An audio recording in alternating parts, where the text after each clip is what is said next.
Good evening, ladies and gentlemen, and we welcome you once again to High's weekly webinar. This Friday, we're going to be talking about something that all of you have particularly struggled with, both inside the classroom as well as since classrooms have gone remote, and that is how to deal with students and manage the needs of students with special education needs, as well as those who are gifted and talented. My name is Pallavi Dwivedi, and I'm the founder of Highr. And we have with us today some very, very interesting panelists who've been working with students, both gifted as well as those with special education needs, for their entire teaching careers. And they're very excited to be sharing with all of you all the strategies that they've been able to design and execute in their classrooms to help you support your students much better, both when we're teaching in hybrid classrooms, or if those of you who have gone back to teaching face-to-face, as well as those of you who are still teaching remotely from home. So with that, I'm going to get us started with today's proceedings. Before that, I very quickly just wanted to take us through some housekeeping rules for the session. During this webinar, the panelists cannot see you. We won't be using the raise hand feature. However, all the questions that you have submitted to us when you registered will be addressed by the panelists as the presentations go along. There is a Q&A box here at the bottom of the screen. As always, we'd like you to put in your questions there to help us find them faster.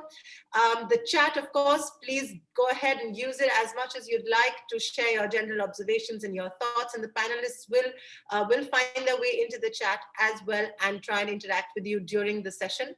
We encourage a lot of healthy debate, but we do request all of you to please treat this space with utmost kindness and extend all the necessary courtesies to one another. We do know that we need as much of that in the world today as possible. All webinar recordings will be sent to you all via email. To all those of you who've registered, you will receive the recordings as well as the resources shared by the panelists today. We do offer certificates. So for those of you who do get excited about receiving those, here is how you can get a certificate for today's webinar. You can either send us a sketch note or a drawing depicting your key takeaways, or you could send us a classroom activity or an idea that was inspired by today's session, or you can send us a 150-word reflection about an idea that you found most powerful about today's session.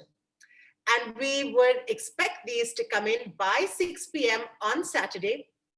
And our team will then be reviewing these and dispatching certificates, as well as awarding Supercontributor certificates. So who are our Supercontributors? The entries that come in, the teachers who send in the most amazing ideas, whose work or classroom activity or reflection resonates with the spirit of that particular session the most. So let me share with you the Supercontributors from last week's session, which was on using tech for promoting interaction in your classrooms. We have Gigi Sanjeev, Shehnaz Oja, Bidisha Das, and Bindya Rai. Let me very quickly share with you what each of these teachers also shared, and you can find their activities on our Facebook group and our other social media channels in case you're looking to go and use these in your own classrooms as well. So Gigi from Billabong High School sent us a wonderful interactive Bitmoji classroom, which she's designed.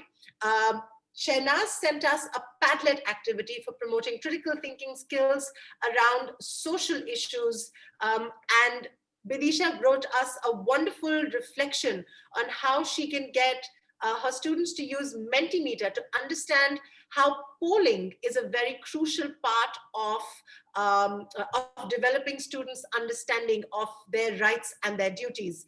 And Bindya's from City Montessori School in Lucknow, she sent us a fantastic sketch note depicting her connection or her mind map of the ideas that were shared in last week's session. So congratulations to all our super contributors, and we look forward to receiving even more entries from today's session and look forward to going through them and reviewing them. So about today's session, inclusive teaching for students with special needs and gifted and talented students. In today's session, we're going to be focusing primarily on three things. The first one being busting myths around special needs and gifted students. What do we really understand by students who have special needs? How do we address those in our classroom? What are the kinds of needs that come up when we have students who are gifted and talented in our classroom set? How do we meet the needs of students who are gifted and talented? Is this just about higher order thinking skills, or is it that students with students who have special needs may also have exceptionally higher order thinking skills? How do we align these needs with those of the rest of our classroom cohort? And very interestingly also, and this is something that Dawn and our other panelists today were discussing when we were doing the brainstorming for this session, is that how do we sensitize the students around us in our entire classroom cohort to the needs of students who have either some learning disabilities or who are checkboxed as being gifted and talented, right? So these are some of the broad things that today's session is going to be focusing on. And of course, our panelists today are going to be sharing with you all the different strategies that they've used in their classrooms and have found tremendous success with. So without further ado, let me very quickly introduce you to today's panelists. First up, we have Jen and Mira. Jen and Mira are both PhDs in special education, and they are associate professors in the US. They are also the bloggers of this wonderful blog called Teaching is Intellectual, and they also have a very, very interesting Instagram channel, which you should all go and check out. Jen and Mira are having some technical issues, but will hopefully be joining us very, very soon. We also have with us Dawn Harris. Dawn is a gifted in general ELA 2 and 3 teacher. She's teaching at the Franklin High School in Ohio in the US. She's also an associate professor of teacher education at Wright State University in Dayton. So those are our panelists for this evening, and we welcome you all.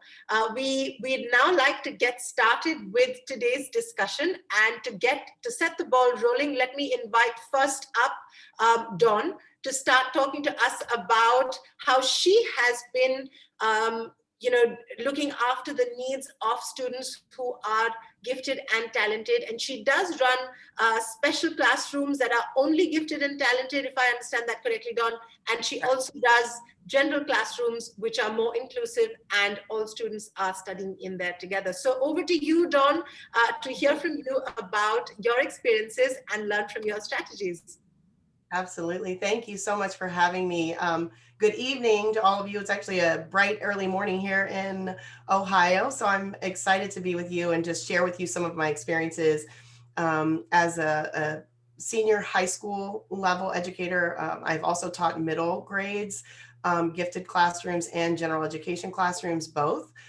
So I do have quite a bit of experience with gifted students. The majority of my students over time have been gifted classrooms. And my experience has really allowed me to spend time getting to know gifted students as individual learners, to better understand their needs. Just to kind of touch on some of even the questions before we jump right into the conversation and the slides this morning. I know some of you in the question bank had asked about training for gifted educators, particularly in the United States. You know, we do have programs where educators study and receive endorsements or certificates to teach gifted education programs in the United States. We also, though, have just coursework, general coursework that we can do to keep us really up to date on the latest research and trends in gifted education. So as a whole, gifted educators in the United States really spend a lot of time on professional development that keeps them abreast of things that are going on in the field. Studying, again, the latest research and spending time in gifted classrooms and with leaders in gifted education to really make sure that we're providing our students the best experiences. So I look forward to sharing those with you today, what I've learned over these years of teaching gifted classrooms and understanding gifted students as individual learners. So that said, let's just go ahead and jump into the presentation. I'm going to share my screen with you now so you can see my slides for today. All right, let's see here. All right. Everybody see the slides? That's good there? Yep, all good. Okay, perfect. All right, so before we really jump into the discussion about how to meet the needs of gifted learners and developing those fully inclusive classrooms, even when we may have gifted learners themselves outside of a general education classroom, I think it's important that we talk about these labels that we want to apply to gifted students. We've called them things such as cognitively gifted, gifted and talented, high ability students, and all of those things are are very important when we think about addressing the needs of gifted learners. Obviously, there can be some problems with labeling students and making assumptions about them as learners. But we also need to understand that applying the label does also acknowledge that there are certain types of supports that gifted students specifically need, and giving them that label does allow us to identify those, to prepare learning experiences that meet the needs of gifted students. And really, once we have identified them over, using a wide range of data, we do use testing, various types of testing to identify gifted students, NWEA MAP testing. We use COGAT or cognitive abilities testing, Iowa tests. A lot of times our gifted identification comes from portfolio assessments and evaluations, general observations from the teachers, things that we learn about those students where we identify that, yes, they are performing at a different ability level than learners around them. So, we do want to be careful to avoid giving those labels and allowing them to designate those students as, elite, or that they absolutely have to be in a standalone environment taught in an entirely different way from their peers, because that is not the case. We need to still recognize them with the label as individual learners who have individual learning needs.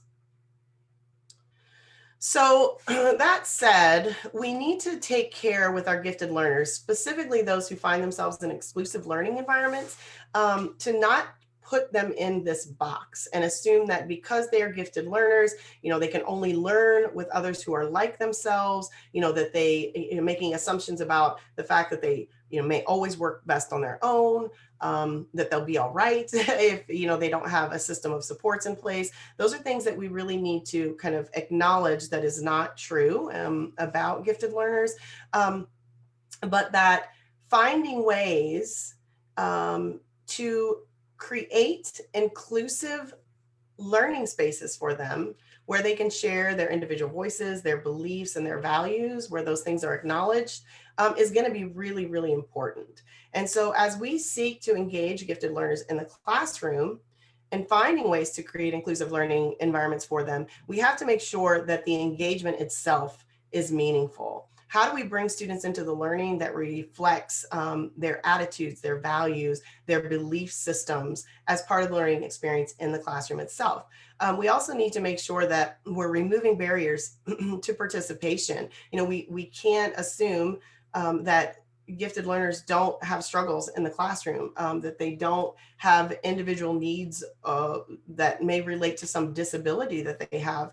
And we also need to make sure that we are being responsive to each individual student's existence, culturally speaking. What do they have to share with other learners about the lives that they live that may be beneficial to those in the classroom? And then also making sure that as we build out learning for gifted students, that we are building in supports with the learning. What kind of differentiation, what kind of individualized instruction needs to take place so that gifted learners are getting a full experience in the classroom, that they are fully engaged so that they can thrive and succeed in the classroom.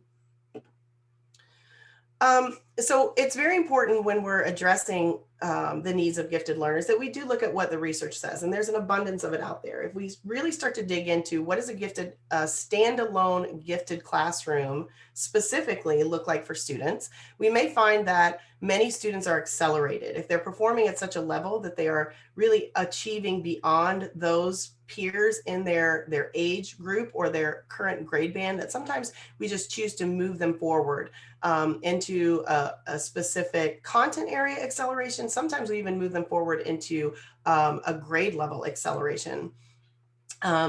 We think about ability grouping, and that's when we start to see that those groups of students as a whole together in one classroom. And in the district that I teach in Ohio, those students, many of the students that I teach, be it that it's a smaller district, have moved together throughout their education for many, many years. A lot of them converged in the junior high grades and have moved together through the junior high grades and into high school. But even many of those students where there were actually not standalone classrooms in the elementary levels were still learning together in the same space based on their ability. We also do see cluster grouping, particularly at well, actually at all grades, elementary, middle, and high school, but in high school in particular, where high schools don't have either standalone gifted classrooms in content areas such as English, science, social studies, math. Those students who are identified as gifted may be clustered together and move through their schedule together. And then we oftentimes find the need, just as with students with disabilities, that we need to pull them out and give them some individualized instruction, reteaching, those kinds of things. Oftentimes that can become problematic when we start to treat those students, even though research suggests this, we start to treat them as the same.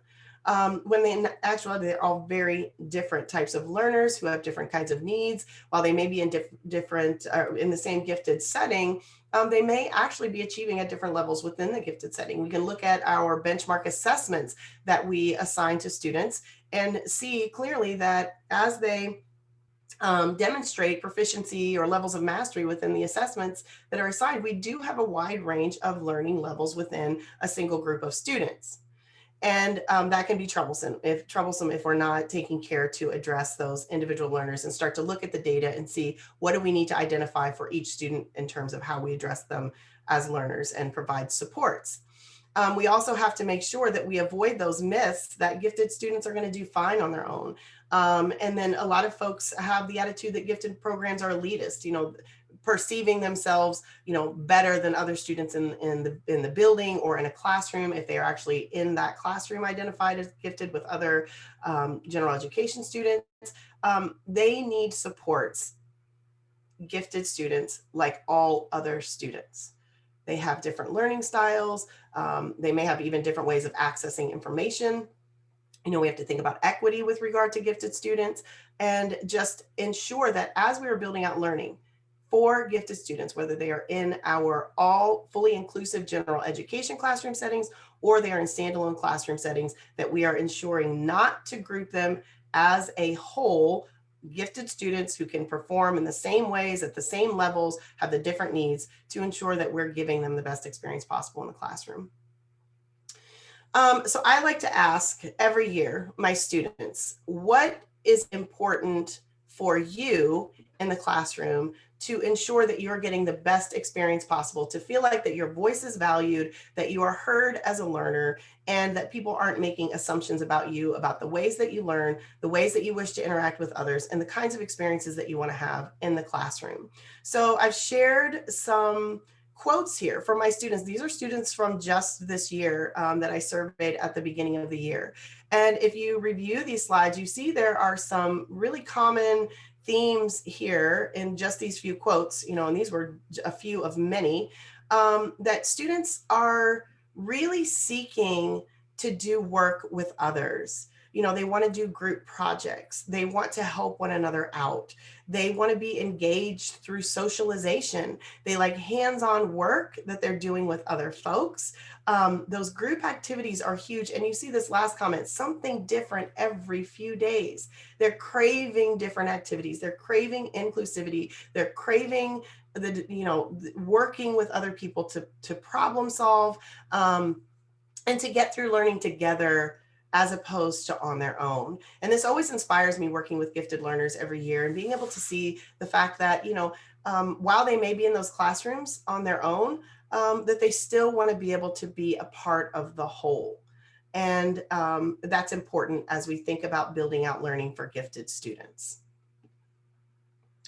So how do we take steps to ensure that we are building out inclusive learning environments for gifted students, particularly when they are in exclusive settings, meaning that those gifted students are together in one class with, students of maybe students with disabilities, those kinds of things as a whole collectively with general education students. We want to make sure more than anything that we are addressing their voices and giving them choice. One of the things that I like to do, and I'm just going to share some strategies with you here that I have used already this year with students and in years past. One of the things that I like to do, and you see a couple of students in the middle of the screen there writing on a board, they're sharing their possibility questions. Oftentimes we like to give students, general education, gifted, otherwise, big questions to think about. What are the critical questions that might drive a unit of study? Instead, give students the opportunity to do that themselves. Help them to understand the different types of questions, possibility questions in particular. Questions that may have more than one answer that they can support with evidence and details from the topics that they're studying, and share those with others. What do they think about the content? How does that content relate to their own lives? You see here, these students are sharing their questions with others. They respond to their own questions. Others can respond to their questions. These are just really excellent ways to drive discussion in the classroom. On the other side of the screen, you see some students out here in the middle of what looks like a yard on the side of our school building. That's actually what it is. We are in, obviously, teaching now in pandemic setting. So we've got to make sure that we're able to still engage our students in, whole group discussion that allows them to share their own experiences. In this case, we took our Socratic method of discussion outside. Students formed their own questions and thoughts about texts that we were reading, and they were able to share those with one another and just bounce their ideas about the themes and topics within the content and the text that we were studying, share their ideas and thoughts. It's really engaging and an opportunity to feel, again, for students to feel like they're heard. We did One Word 2020 walls this year where students chose their own individual word that was going to be their kind of like their guide for the year to help them to have direction for how they wanted to perform in the year. And all of those are visible to everyone in the classroom. This is like really visible learning, understanding and learning about one another. We dove into passion projects this year and using Wakelet as the curation tool for research on our passion projects, but the kids are still enjoying that. We'll continue to work on those. They're discovering things, new things about topics that they have been passionate about and sharing those with others. And then last, we have Flipgrid. Over here with one of my students currently, we are using Flipgrid in the classroom to reach outside our classroom walls. We're connecting with other schools in Ohio right now. I have, these are actually 8th grade accelerated students into a 9th grade English classroom. And we have connected with kindergarten students in an adjacent community, and they're, Flipgrid pals and having discussions and, helping small learners to grow big. And it's been really exciting for them to go through this process and feel like truly they are connected to the world outside our classroom, even when we're in there together. And again, many of these students have been together for a long time. It's just important to finding ways to not just engage them, but to make them feel as if they're heard, their voice matters, they're learning about others and experiencing the world through the lives and the eyes of others. So what we have to consider in all this, though, is differentiation. We've got to continue to promote inclusivity in the classroom, but we need to think about how we can do that even while differentiating for gifted learners. We have to acknowledge that gifted students in particular, identified and labeled as such through that process, have written education plans that need to be adhered to, specific goals that we set for those students. We've also got to understand that we do have gifted students with disabilities, twice exceptional students who have been identified. Eventually, sometimes this takes a long time for us to identify twice exceptional students because the disability often overshadows the giftedness. And so with twice exceptional students, not only come written education plans for the gifted side, but also come the individualized education programs, which address the disability as a whole. So differentiating in the gifted classroom can be tricky at times, as with general education classrooms.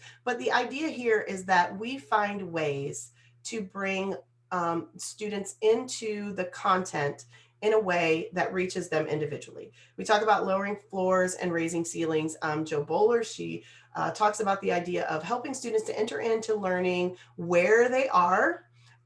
We know that students approach content at various levels. And so we allow them the opportunity by building out learning so that they can come in where they're ready and not sitting through learning that they don't understand, or coming in a place, they may be really behind. And then allowing for the opportunity for students to show mastery at a variety of levels.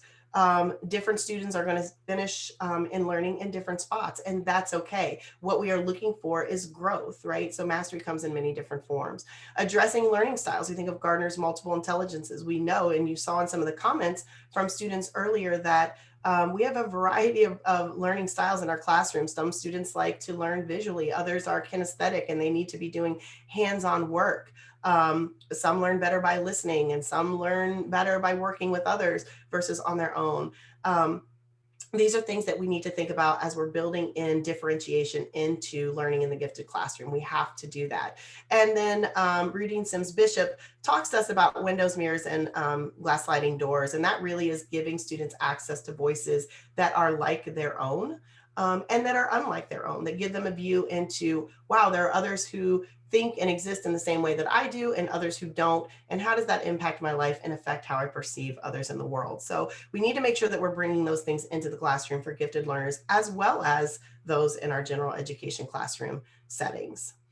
And I really just kind of want to close with this last slide. This quote for me really kind of embodies how we should approach learning in the gifted classroom. No culture can live if it attempts to be exclusive. And we find our gifted students oftentimes in exclusive settings. But we also, as educators, have an obligation to focus on culture in the classroom. And so if we spend time building a culture in those exclusive settings where we allow students to be heard, we allow their beliefs and values to be shared, we allow them to bring their culture into the classroom, and we allow them to go outside the walls of the classroom and share their experiences with others, to learn with others, then they are going to thrive. And in all things, that's what we want our gifted learners to do. And we can't forget that if we don't address differentiation, if we don't address inclusivity, if we don't address them as individual students with a voice, then we are going to continue to keep them set apart from others, and sometimes set apart from individuals right within the classroom. Thank you so much for that, Dawn. That was absolutely fantastic. So much perspective on how you have been able to support your students who are gifted and talented, and a lot of takeaways for our educators who are constantly challenged with coming up with ways to support the needs of these students, which are also incredibly dynamic. They seem to come up with new things that require solving every time a new gifted and talented student would come into the fold, just like any other learner. So it's not as if educators aren't challenged by learners otherwise. I just think that when we have gifted and talented students, our creativity is tested to be able to support their learning needs in even more creative ways. There is a question that has come in, which I found particularly interesting, so I thought we'd start with that one. This one is from Ravneet, who's asking about how we can deal with classrooms having students who are both gifted and also have specific learning disabilities. So so students who are twice exceptional.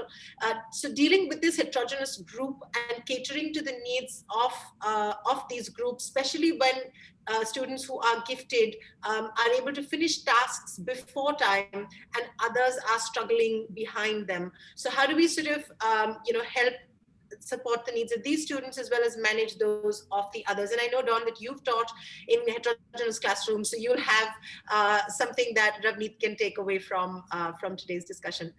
Absolutely. I learned that fast in gifted education. There are always those fast finishers. That's an excellent question. And so if you recall there was a slide in there where I shared with you some different strategies that I use in my classroom. First of all, let me just go back to talk about first addressing and getting to know individual learners. Before we actually dive into any classroom, right? Before we set foot in that classroom, we're looking at data on our students. Where are they in terms of their ability level? What do assessments say about their achievement levels? Going in and doing the research, finding out about students ahead of time, doing some investigating in the beginning, getting to know you more than just getting to know like what's your favorite book or your favorite movie. Talk to me about your home, your passions, the things that you enjoy, and collecting that data up front, that information from students. I actually started using this year, it's exciting, the Hearts Before Heads activity by Dr. Lindsay Portnoy from her book Design to Learn.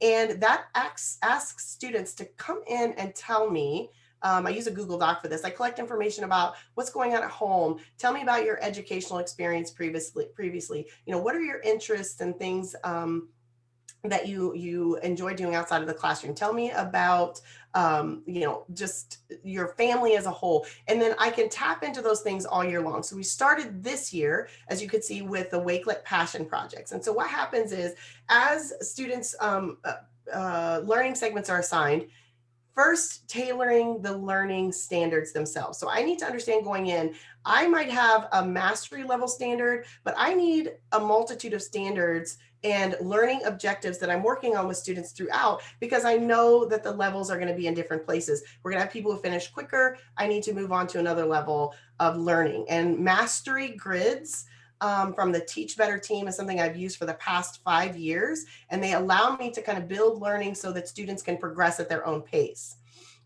What happens even when students get to that final level of mastery where they've completed the final summative assessment for the unit, the passion projects in Wakelet are always going on behind the scenes. So when students fast finish, I say, how can you take what you've learned and apply to your passion project? How can you apply? Someone asked about in the question, sentence structure, working on sentence structure. I have many lessons ready for whatever that skill is. They can take that skill, they can apply it to the passion project while everyone else is finishing up. You can also use the passion projects or whatever project you have going on the side to get students to a stopping point. So perhaps I need to spend a day on some, just one day of direct instruction, and I need students to be in the same spot. Have that side project, and that's usually what I like to say, DOK level 5, right? Enrichment, that they're working on the side, and they can tap into that while others are working on getting caught up, while they're, getting to that spot in the learning where I need them all to be, so that we can all get a new skill and move on to that next level of learning before we separate off again. Absolutely.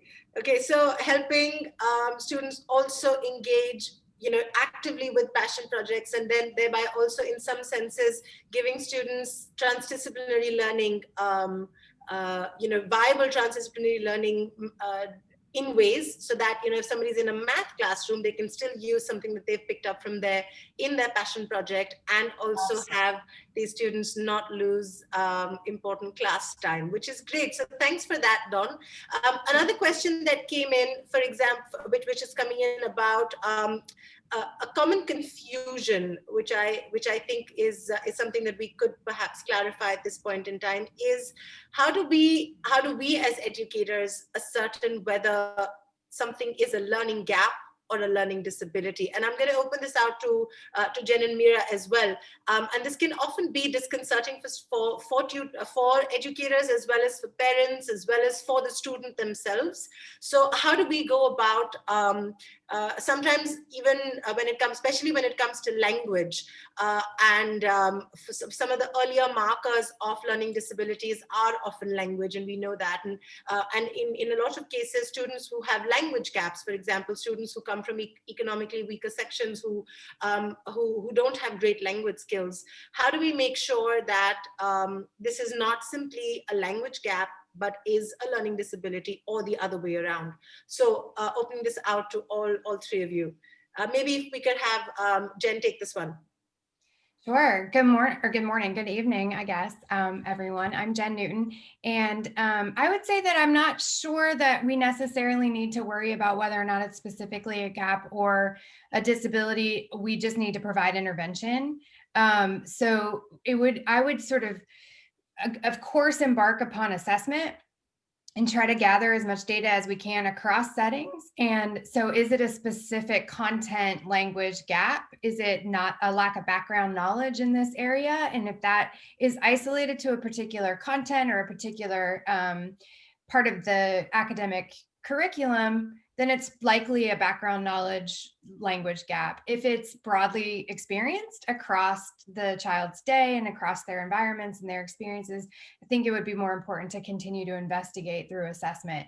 Learning disabilities are determined through a battery of assessments. And so embarking on that process would at least give you as much information as you can get about the ways in which you can provide supports. While we're doing that, though, we should be providing robust language intervention. So lots of language, lots of different types of text, audio as well. Graphic novels are books, and that counts as reading.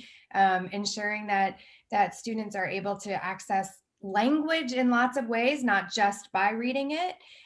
Those are the ways that will engage them in growing their language as well. So I wouldn't focus so much on what it is, and focus much more on how we can approach an intervention that's global and really robust. Okay, that's fantastic. Thanks for the answer, Jen. And I'm also mindful of the time. So there are lots of questions that are coming in. So teachers, I'm going to ask you to keep putting your questions in the Q&A box, and the panelists can keep answering them as we go along. And on that note, I'm going to ask Jen and Mira to come in and talk to us about their experiences of working with students with special needs, and also the kinds of strategies that they recommend we use both when we're teaching face-to-face as well as now that we are in a remote setting. So Jen and Mira, over to both of you. Awesome, thank you. So we will, I don't know why I can't share.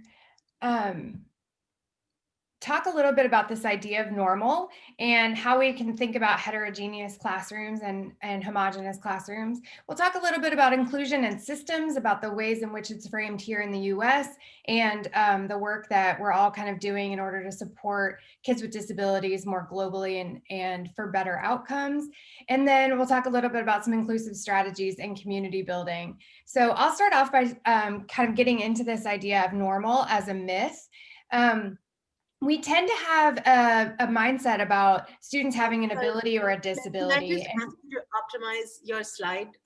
Yes. You could just present the slide so that we can all see it. Oh, we were covered up the present button, so I thought it was missing. So sorry. No worries. All great. Thank you. Yes. And we have a framing in our educational environments where we kind of think about normal students, general ed students, and then all of the students that kind of don't fit into that box. And we frame those students as abnormal. And we use a lot of labels, like Dawn said, right, to talk about students who don't fit into that sort of general middle category, but they're not binary. Right? So if you have a disability, it doesn't mean that you're lacking abilities. It doesn't mean that you don't have a broad lived experience and lots to contribute to the class. There is no such thing as normal. Students are variable. Every student has unique needs. They have unique family and lived experiences and unique backgrounds. And all of our students present to us with their own individual abilities and needs. And our job is to then figure those things out, right? Which is super challenging. And I see from the comments and the questions that that's an area that we're all sort of trying to refine, is like, how do we meet a variety of needs in a classroom? And also that general education and special education are not binary. Special education in the US in particular, it's not a separate system. It's supposed to be services and supports that are providing kids access to the general curriculum. So the language that we use is really important.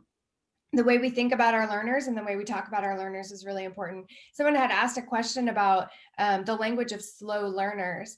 And Mira and I are going to talk about that a little bit more, about how we talk about students and our mindsets about them. But I would certainly say that what we know about psychology and sociology is that when we put labels like that on students, they tend to meet those expectations. So it's best for us to not limit a child's ability and their connection to their learners and their seeing themselves as a learner, because my ability to see myself as capable is really important to my achieving outcomes. So I wanted to just talk through a little bit about how the educational system works and what we mean when we say inclusion. This is a brand new idea, right? It's only been since 1975 in the US that students with disabilities are even actively included in attending their community schools. So that means that we're still figuring a lot of things out. I know it seems like 1975 wasn't that long ago. I was born in 1976. So this is, my life's work. But the process of including students with disabilities in our public school settings has not been a smooth one. And as we move through these separate systems of education and really move toward more inclusive and robust classrooms where students are all able to get their needs met with supports, right? So Mira is going to talk about that a little bit more later.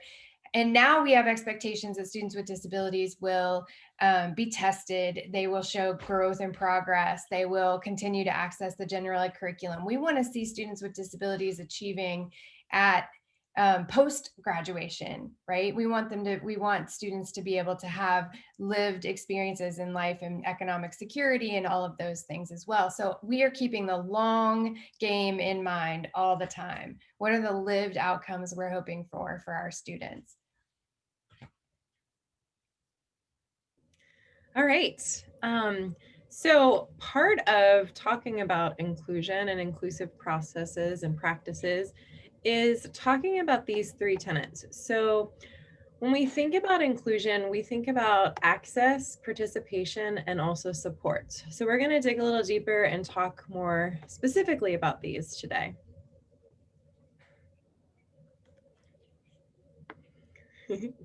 All right, so access.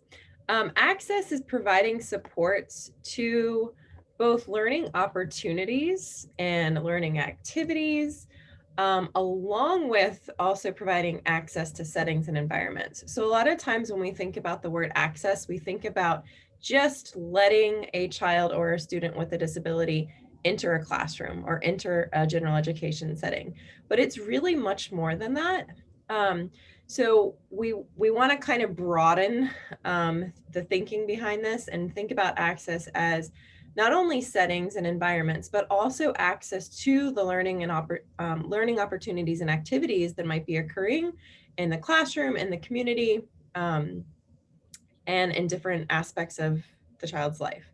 So some of the things that when we think about this in terms of learning opportunities are universal design for learning.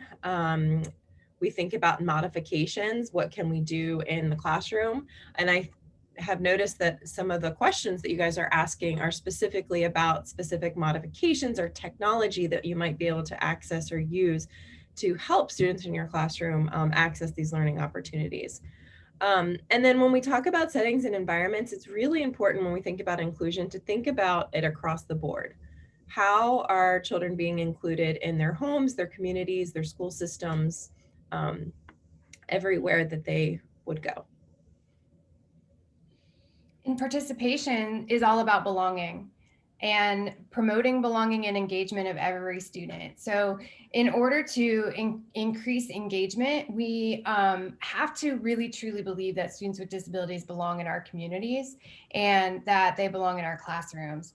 So we have tiered models that are, and Dawn talked about this a little bit too, that are really scaffolded in order to ensure that we're able to support students where they are. And sometimes that means having the opportunity to explicitly teach a lagging skill or some missing background information. Embedded routines-based interventions, meaning that we're providing those supports throughout the day in natural ways that are already happening throughout the classroom. Explicit interventions, which is much more what we tend to think about when we think about special education, which is likely provided in that one-to-one or small group setting where it's a really intentional, focused lesson on a skill that we're working on and struggling with potentially. Scaffolding and that skills building, asking students, participation is also about participation socially. So if you ask students to take something to the office, make sure that you're including students who maybe need supports in doing those things so that students are always getting the opportunity to participate. In fact, Mira has a great story about participation and the difference between physical participation and meaningful belonging and engagement as a participant. You want me to tell that story? Yeah. Or do we have time? Do it fast. So in talking about participation, just thinking about when you walk into a classroom, right? And this actually happened to me. I was supervising one of my students and looking at how she had moved the classroom around for a student in her class that was in a wheelchair. She had made space within her whole group circle. She had put all of the other children at this student's level as well. And when we went to debrief after her lesson, I said, talk to me about how you included that child into your lesson. And she said, well, I made sure there was space for him and his wheelchair in the circle, and I made sure he was at the same eye level as all the other students. But what didn't happen for that student is he was not able to interact with the smartboard a single time. He was not able to use any of his communication devices or any kind of, he had a couple of different tools that he would point to picture charts with. He wasn't able to actually participate in that lesson at all. So yes, he had access to that circle. He had access to that classroom and to peers at his same age level, but he was not fully participating and engaging in that lesson. So we had a great conversation about that and just the importance. But in order to be able to really fully participate and have that feeling of belonging, like Jen was talking about, we have to focus in on supports, right? We have to have the supports in place in order to make this really work inside of a classroom and a school environment. And supports include both people and actions. So I think a lot of times when we think about supports, we just simply think about people. We need an assistant in the classroom, or we need an extra set of hands. But we like to always push thinking beyond just that, right? So thinking about people and support in terms of family members and their support, of course, practitioners, specialists, people that maybe will push into the classroom are also very important within this. And then also, how is your administration supporting you, right? And that plays a really big role in terms of, is your administration allowing for joint planning times? Is your administration open to provide some of these actions that we talk about in this next step? So actions, when we talk about support, have to happen, or really you're not going to see the same level of supports that your students might need. So professional development, having these conversations like we're having today, right? Learning more information, at being able to ask questions, also giving teachers the opportunity to collaborate and coordinate, to attend different meetings. And then another big piece of this that we talk about, at least in the States, is the blending of funding and how we're going to use this funding to make sure that every student in the classroom is getting their needs met.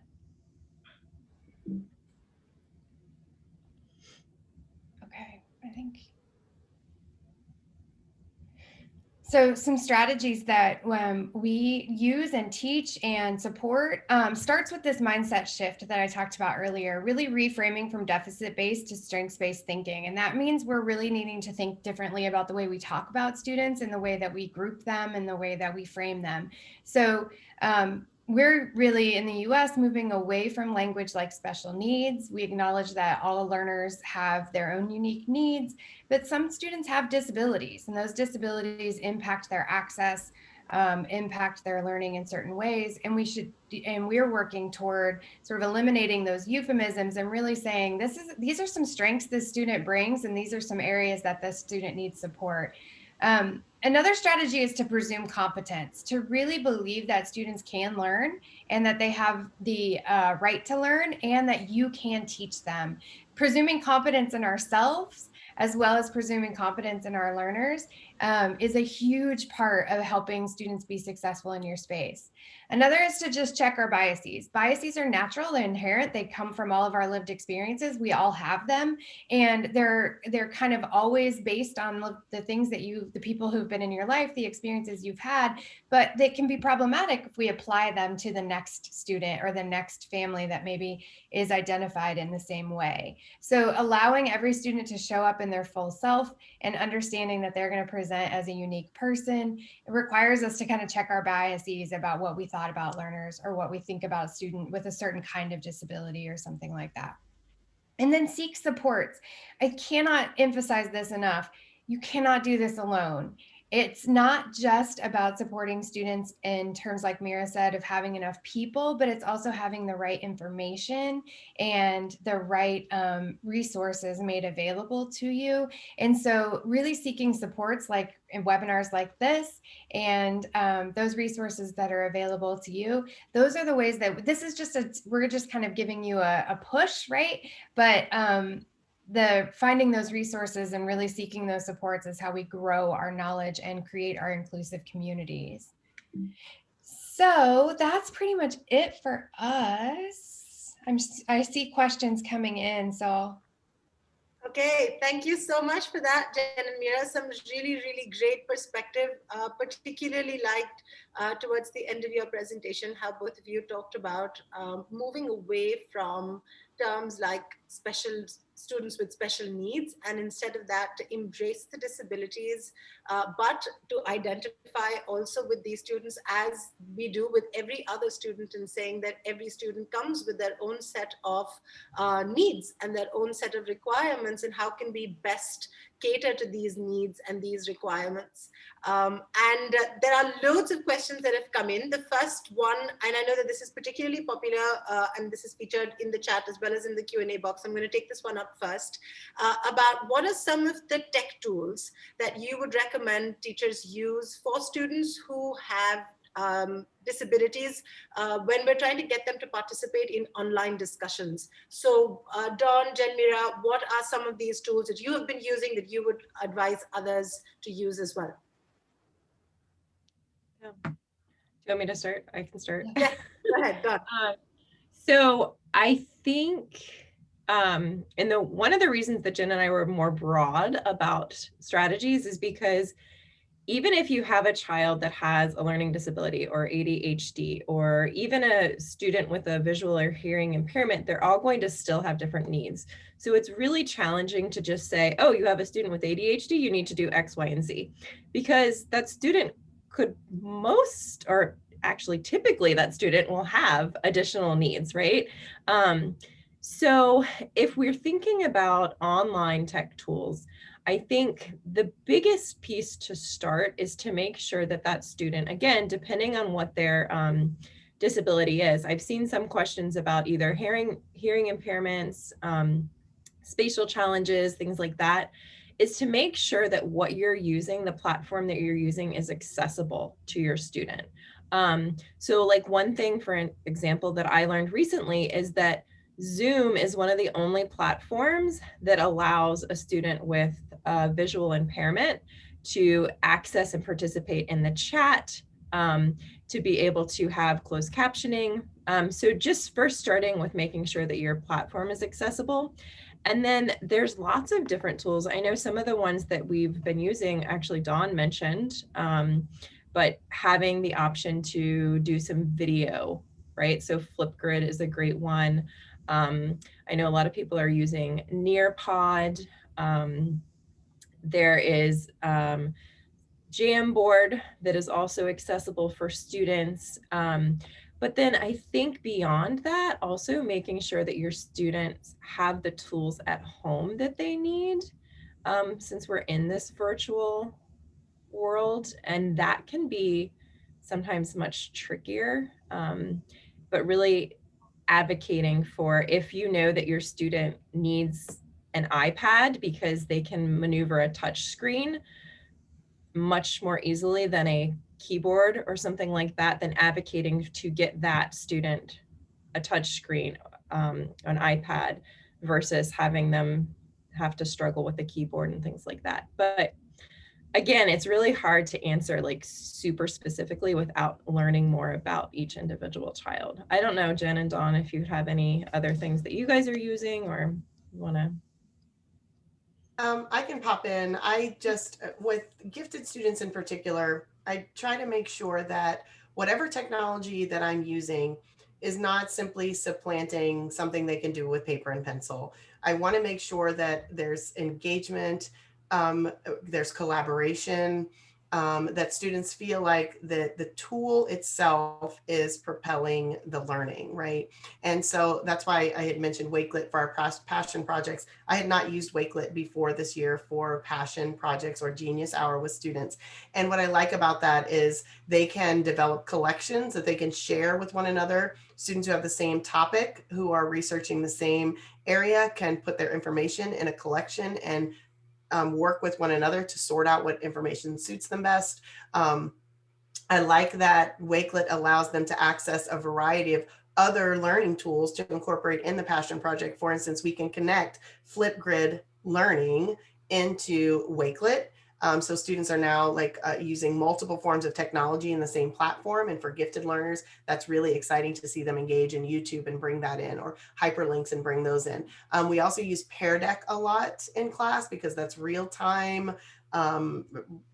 Right out of the gate, we're able to see student responses and respond immediately to those. You can do that in an anonymous fashion, which is not threatening. You know, students feel safe answering that way. I also use for diagnostic assessment, which you know, is generally easy to use in the classroom, is Plickers.